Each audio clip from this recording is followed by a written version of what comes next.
Welcome to the Real News Network. I'm Greg Wilpert in Baltimore.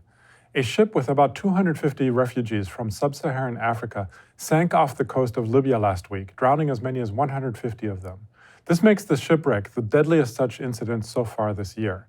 However, it is just one story out of many. In 2017, 3,100 refugees died, and in 2018, 1,600 died trying to cross the Mediterranean to reach Europe. The UN calculated that one refugee dies for every 18 that make it across. These very grim prospects, however, are not stopping people who are fleeing almost certain death in famine and war, and who have no choice but to take the chance, leaving everything behind to reach Europe.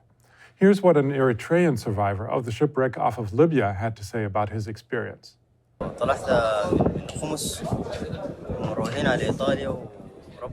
We headed out from Coms, heading towards Italy, but there was no luck.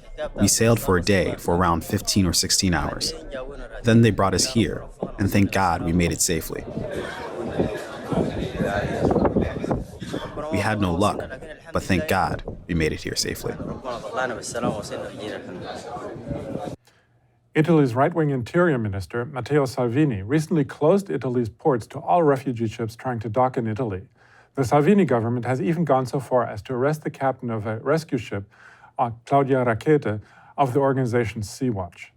Meanwhile, various European Union countries, including France and Germany, have come to an agreement recently to take more refugees that are trying to cross the Mediterranean. Joining me now to discuss the situation of refugees in the Mediterranean is Frederic Penard.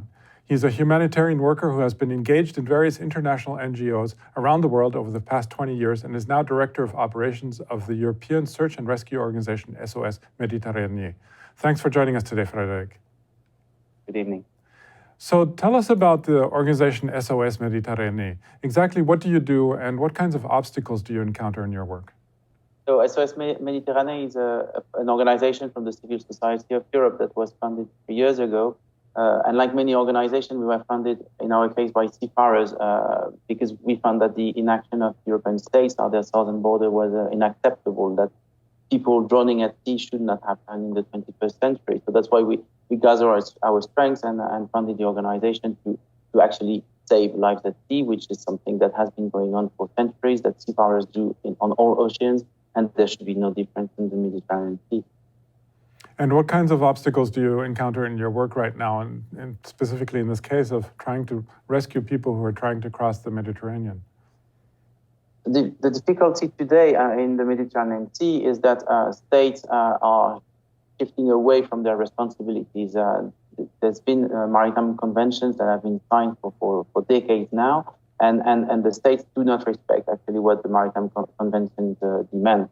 Maritime conventions are very clear. They say any captain has the duty, has the obligation, as far as it is safe for his ship, to provide assistance to any person found in distress at sea. This is what we're doing. This is what commercial ships are doing. This is what coast guards are doing on all seas of the world. So the captains have this duty, and the state, in their globality, they have the shared responsibility to provide a solution for the captain to be released of the burden, so to say, of having the survivors on board. And the problem is that nowadays, European states, they don't do proactive search and rescue, and they don't provide for that safe haven, for that safe port. That is their responsibility in the Maritime Convention. So the biggest issue we face is that rescue ship, when they do rescue, they are not allowed to dock into a safe port like Maritime Convention would demand. And this requests then long discussions and long diplomatic discussion in between states to finally agree to have some kind of agreement to allow the docking of the ship. Well, it kind of reminds me of the situation of the Jews who tried to escape World War II, particularly the MS Louis. St. Louis was a very famous case where they had to go to various ports, 900 people, I think, and eventually had to return to Europe. But clearly, in this case, the Italian government is vehemently opposed to your work, arguing that you're assisting human traffickers and incentivizing the passage from Libya to Europe. What is your response to this accusation, and how have some of the other governments that you deal with responded to your work?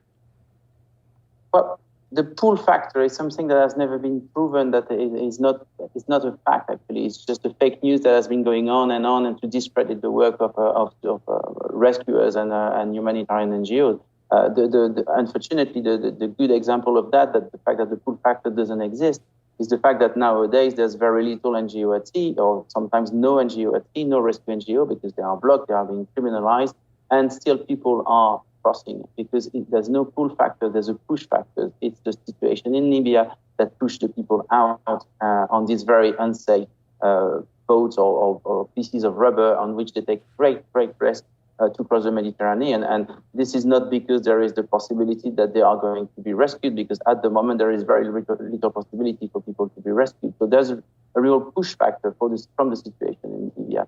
So this is a way to undermine our work, and this is, yes, one of the best challenges that we're facing now, to try to deconstruct that fake news and that narrative against the work of NGOs. We are just there to save lives at sea and to take people on a safe shore. Then the rest is another issue that states should deal with, but we cannot leave people dying at sea. This is the first step. This is the first duty, the assistance to people in danger.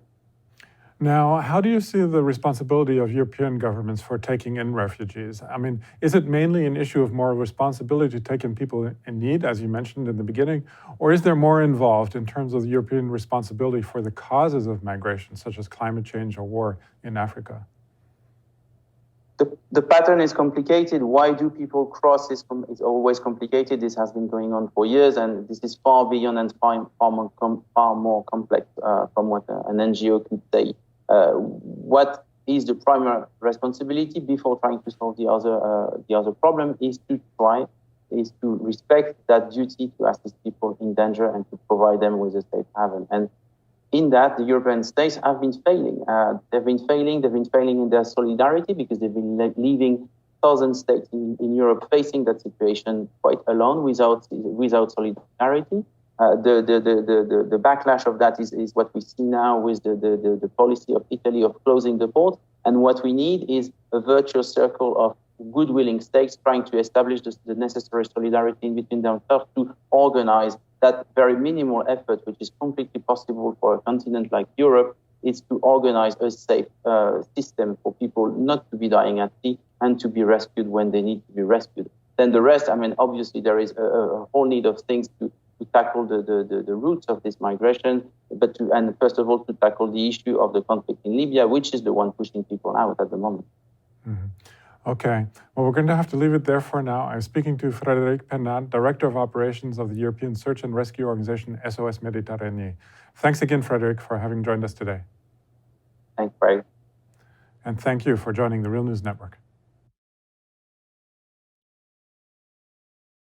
Thanks a lot for watching. Appreciate it. But do us one more solemn favor. Hit the subscribe button below. You know you want to. Stay up on the videos.